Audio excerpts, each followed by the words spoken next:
You are listening to American Wag,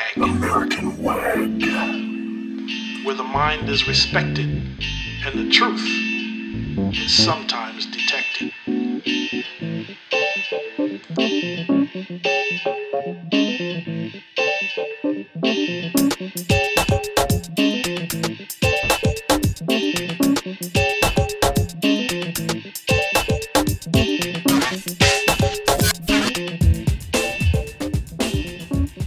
Hey y'all, Michael B here. Thought I would do something a little bit different because I want to talk about culture and I want to talk about influences in my life that somebody just posted on Twitter, something that just I was like, I need to participate in this. And although I don't generally do that, I have been watching a lot of top 10, top 20 jazz albums.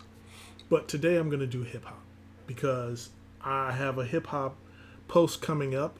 Actually, it might be right up there. And I wanted to talk about hip hop when hip hop used to be hip hop. So here's my top 10. And just one or two qualifications is I'm thinking about just straight up hip hop excellence and things I think that history will remember well. So without further ado, I'm going to give you the first album on this, which is Les Cool Sessions by Jimmy J. Now this is a compilation, and this was recorded right about just kind of the prime place for me in hip hop when I was about 29, between 29 and 31. And this was just like the last part of hip hop that really got me right here. And this was the first time I heard any French rapper. It has Sans Unique, Menelik, Sleo, and of course MC Solar in there. And I'd known them from the native tongues when they had, I'm forgetting his name, but this was just a fabulous album. And when you're like, is there anything going to be better than what's been done? And this just goes off in a completely different direction. And, I had a French girlfriend at the time, so how could I not? At number 9, one that you would expect to be in the top 10 of any, It Takes a Nation of Millions to Hold Us Back. This album, I recently listened to it again about a couple weeks ago, and I rolled down the windows and I cranked it all the way up. And what struck me about Public Enemy is how they're just hit or miss. But these were the songs that really hit, where there's just this sonic mosaic of crash and bang, and the back and forth between Chuck D and Flav was magnificent. It was just so powerful, and it just hit everybody in the throat. And there's nothing can compare to that. They may have had one or two hits coming down the pike later on, but this one absolutely hit the hardest. And number 9 is one that might be controversial, but again, it's another compilation. And this is Heavy Rhyme. Why am I blanking on this? Heavy Rhyme Experience, number 1 by the brand new Heavies. And this just has a great mix of artists on it. And most of the time when I listen to a hip hop album, I'm listening for that one song. But this one has a bunch on it that stay in a cool groove, and it's a mixture of hard and then some real good verbosity and flow, and it's one you should not sleep on. And I think you go back in time and you're going to listen and you're going to say, wow, this really was a great album. At number 8, that was number 8. At number 7, Stakes is High. What can I say about Stakes is High that hasn't been said? It's a great album. It has that unique De La Soul flow. They threw in Common on this, and it was just so much of their bouncy, twisty lyricism on this one. It's just marvelous, and I think I'm gonna say that's DLS because nobody ever calls De La Soul DLS. So that has got to be right where it is. Right after that is one that has to be here because it's Black Sheep and it's a wolf in sheep's clothing. From the very beginning of this album, it's just, they went there. They just go all the way, and it's profane, but it's got probably the biggest dance hit of any hip hop album that I can think of. It's just, Engine number 9. Wow. That was so awesome. Now, I think they did some better rhymes and lyricism on their next album, but it didn't go massive. This is a massive album, blasting on the scene, and obviously another one with the native tongues, which cannot be resisted. That's prime hip hop. Prime. And of course, right next door to that, of course, is the Low End Theory by A Tribe Called Quest. And I had to love this because I think Phife nailed it with Butter. That was kind of my theme song at the time. You couldn't beat this album. Everybody knew it was great with my man on the bass. Oh man, great album, no question about it.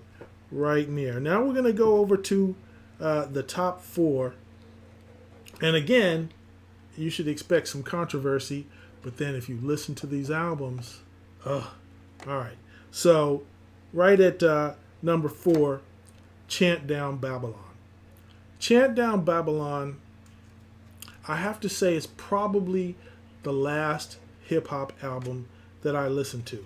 Now, it's kind of dub, and it's kind of hip-hop, and it's kind of reggae, but just that whole mix is the musical end of hip-hop that a lot of people forget. And that's why I call this hip-hop and not rap, because it's one of those things where, if you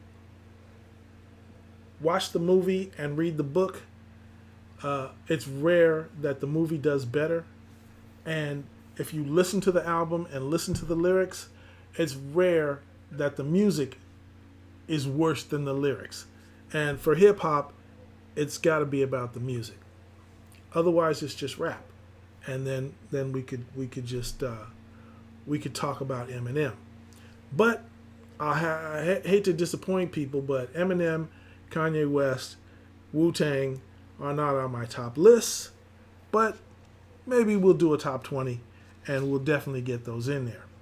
Number 3, Ready to Die. I heard this album way more times than I actually listened to it. And that kind of says something about its pervasiveness, your inability to escape the Notorious B.I.G. And it's one of those things that comes back in conversations. Oh, I remember somebody was saying something like this. Oh, and when I finally took the time it took to listen to this whole album, I was just blown away because it was so nasty. It was so dirty. It was so, damn, I'd hate to live inside that dude's head if this is what he lives through. But it all comes out. It all comes out. And it's so that it's that kind of work of art, the truth of it, makes this a great album that will live on. That will live on. Number 2 is, for me, the greatest hip-hop jazz album that was ever made. and I'm not going to say Buckshot LaFunk, sorry. This is A Tale of Three Cities by Steve Coleman and Metrics. This was an EP that I can't tell you how many times I played it, over and over and over. The lyricism is brilliant. The music is extraordinary. It's so tight. It's so musical. I can't imagine that it ever got played on the radio, but this was just, I was just living inside this album. It's so beautiful. And that is a masterpiece, absolute masterpiece.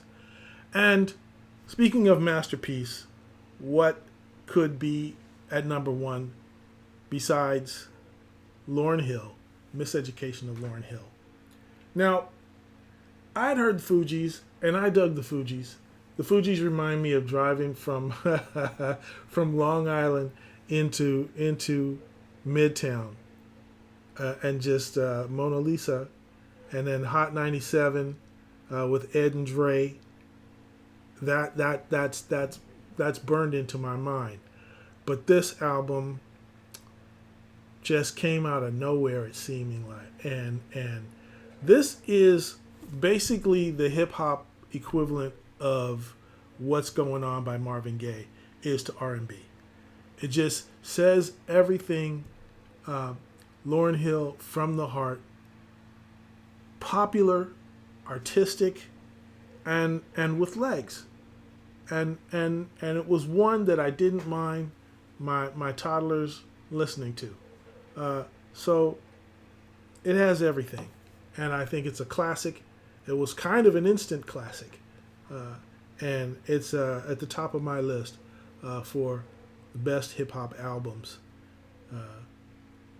So I'm sure you guys have lots to say. So leave a comment in the sidebar, or just mail me a letter by U.S. Postal Service.